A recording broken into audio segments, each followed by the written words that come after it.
नरकासुर एक अत्यंत भयानक राक्षस, कई सारे वरदानों से अजय हो चुका ये दैत्य समय के साथ बहुत अत्याचारी हो गया। इसे किसी का डर नहीं रहा। तीनों लोकों में सिर्फ भगवान शिव का ही बालक इसका अंत कर सकता था। तब घटी एक दिव्य घटना। भगवान शिव से उत्पन्न हुए 6 बालक।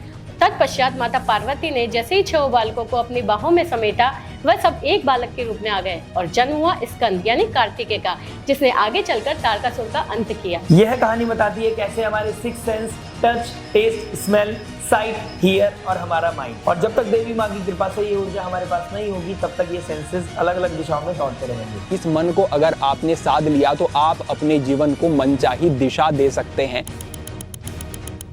The ability to enjoy to our senses are limited. Our ability to enjoy sense objects is limited. But the desire, when it becomes unlimited, there is an imbalance. पर माँ की गोद और माँ की अनुकंपा से ये सभी ऊर्जाएं एक साथ कनेक्ट होकर हमको यूनिडायरेक्शनल करती है। जब भी कोई माँ की शरण में जाता है तो उसके यही सेंसेस जो हमेशा उसके दिमाग को इधर उधर भटकाते रहते हैं, अलाइन होकर, कंट्रोल होकर उस पर्सन को जिंदगी के हर पड़ाव पे सफलता दिला सकते हैं। क्योंकि अब उसके ये सेंसेस उसके लिए बाधा नहीं बल्कि उसके लिए साधन बन जाते हैं। नवरात्रि हर साल बड़ी धूमधाम से मनाया जाने वाला ये त्योहार। क्या आपने कभी सोचा है नवरात्रि केवल 9 दिन की ही क्यों, 10, 11 या 12 दिन की क्यों नहीं? जन्म से लेकर मृत्यु तक, सुबह से लेकर शाम तक, चाहे हो कोई खुशखबरी या हो कोई लड़ाई झगड़ा, बॉस से मिली तारीफ या ऑफिस में किसी के द्वारा हमारे काम का क्रेडिट ले जाना, हमारे साथ घट रही हर घटना जुड़ी होती है नवग्रह के हमारे ऊपर पड़ रहे अलग अलग प्रभाव से। नवग्रह और नवरात्रि का ये खास जोड़, इन दोनों में मिलने वाले 9 नंबर की सिग्निफिकेंस, इनकी इंपॉर्टेंस, इनकी सावधानी और इनकी जटिलता डिकोड करेंगे हम ये सब नारायणी के 9 रूपों की सीरीज को समझकर।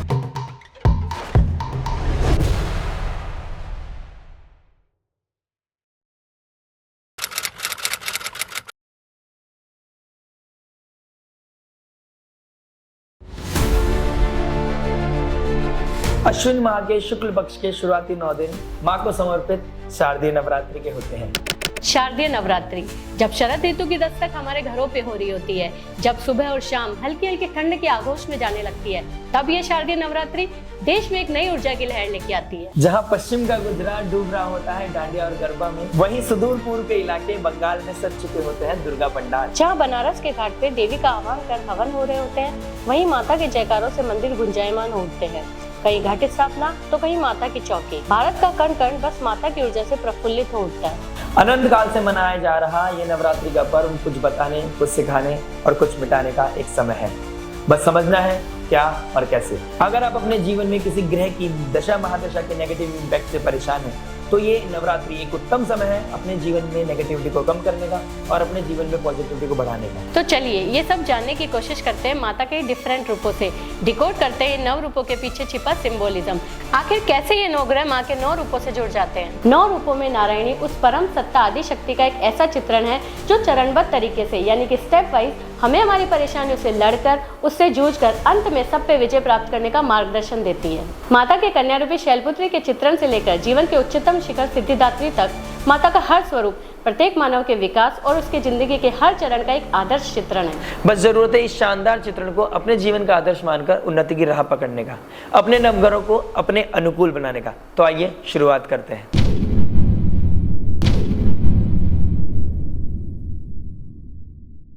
नवरात्रि का पहला दिन माँ शैलपुत्री, पर्वतराज हिमालय की पुत्री, जिनका पूर्व जन्म का नाम सती था और जिनका विवाह भगवान शंकर से हुआ था, जो दिखाती है न्यू बिगनिंग, रिन्यूअल, रीइंकार्नेशन को, जिसका सीधा कनेक्शन है मून से यानी चंद्रमा से। चंद्रमा एक सौम्य प्लेनेट है और माँ शैलपुत्री भी सौम्यता का प्रतीक है जो इमोशनल स्टेबिलिटी और कामनेस को दिखाती है। अगर आप भी चाहते हैं अपने जीवन में इमोशनल स्टेबिलिटी, अगर आप भी चाहते हैं अपनी गलतियों से सीखकर एक नई शुरुआत, अपनी पर्सनैलिटी में जेंटलनेस और अपने दिमाग में कामनेस, तो नवरात्रि का पहला दिन आपके लिए बड़ा इंपॉर्टेंट होने वाला है। माँ के शैलपुत्री रूप की करें आराधना और पाएं अपने जीवन में चंद्रमा की शीतलता। देवी का दूसरा स्वरूप माँ ब्रह्मचारिणी, जो जुड़ता है मंगल ग्रह की एनर्जी से। मंगल एक मार्शल प्लैनेट है, यानी एक ऊर्जा, गर्म मिजाज, एग्रेशन, सेनापति, सत्य के लिए लड़ना, सबके बीच से मंगल की ही एक ऊर्जा है। और जब ये मंगल की एक ऊर्जा अपने हाईएस्ट पीक पर पहुंच जाती है तो बनाता है तपस्वी, जिसे पता है अपनी एनर्जी की दिशा, मतलब एनर्जी तो बहुत है पर अपनी इस एनर्जी पर पूरा कंट्रोल भी है। देवी का ब्रह्मचारिणी स्वरूप एक तपस्वी का रूप ही है जो अपनी एनर्जी को चैनलाइज करके अपने गोल को पाने के एफर्ट कर रही है।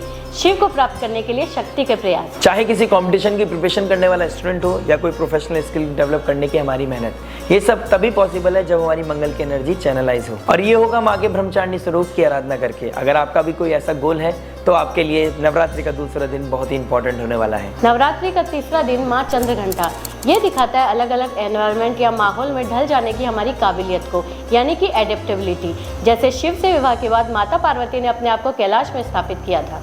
देवी का यह स्वरूप जुड़ता है बुध की कुशलता से। बुध ग्रह जो कम्युनिकेशन का कारक है, कम्युनिकेशन स्किल्स का कारक है, इंटेलिजेंस का कारक है, मुश्किल से निकलने की स्ट्रेटेजिक प्लानिंग है, जीवन के हर फेज से ढलने और बढ़ने की हमें काबिलियत देता है। पर जब बिगड़ जाए तो सब कुछ उल्टा पुल्टा भी यही कर देता है, मतलब इसका कंट्रोल में होना भी हमारे लिए बहुत इंपॉर्टेंट है। तो अगर आप भी अपने खराब बुध की परेशानियों से जूझ रहे हैं और चाहते हैं अपनी एडेप्टेबिलिटी को इम्प्रूव करना, तो नवरात्रि के तीसरे दिन माँ चंद्रघंटा की आराधना आपके लिए नेसेसरी हो जाती है। नवरात्रि का चौथा दिन माँ कुष्मांडा, देवी का यह स्वरूप दिखाता है सोच को। सोच जो बड़े से बड़े काम करा देता है, सोचना और उसे मैनिफेस्टेशन कर देना अपने ज्ञान के दम पर। माँ का यह स्वरूप जुड़ा है प्लैनेट जुपिटर से, यानी गुरु से।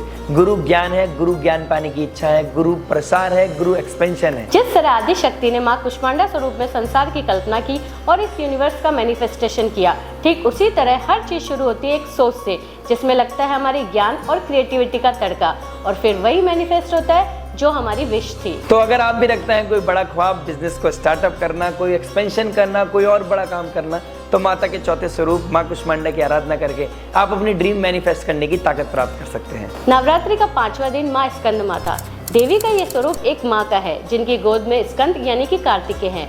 ये रूप है ममता का, ये रूप है सौंदर्य यानी ब्यूटी का, अपनी नई जिम्मेदारी और पुरानी रेस्पॉन्सिबिलिटीज के बीच में बैलेंस और हार्मनी बनाने का। जो सीधा जुड़ता है शुक्र की राशि यानी बैलेंस की राशि तुला राशि से, जो डिनोट करता है नर्चरिंग नेचर, हार्मनी और बैलेंस को। अगर आप भी चाहते हैं अपने रिलेशनशिप में बैलेंस, अपने रिश्ते में हार्मनी, शुक्र का एक अच्छा प्रभाव, लाइफ में एक अच्छी ग्रोथ, तो आपको पांचवें रूप स्कंद माता की आराधना करना अति आवश्यक है। नवरात्रि का छठा दिन माँ कात्यायनी, ये स्वरूप है संघर्ष का, डिसिप्लिन लाइफ का और बिना रुके मेहनत करने का। माँ का यह स्वरूप दिखाता है शनि की अच्छी स्थिति को। शनि मेहनत करने वालों को पसंद करते हैं और दो ही ऑप्शन देते हैं, पहला कि मेहनत खूब करो और दूसरा पहले ऑप्शन को चूज करो, यानी मेहनत तो करनी पड़ेगी ऐसे या वैसे। लेकिन कहानी खराब हो जाती है जब आप काम से जी चुराने लगते हो, लेजी हो जाते हो। ये सब निशानियां हैं शनि के खराब होने की। अगर आप अपने जीवन में एक ऐसे टास्क पर हैं जहां आपको ज़्यादा मेहनत की ज़रूरत है, बड़े फल की इच्छा करते हैं और ज़्यादा मेहनत की रिक्वायरमेंट है, तो आपको माँ के छठे रूप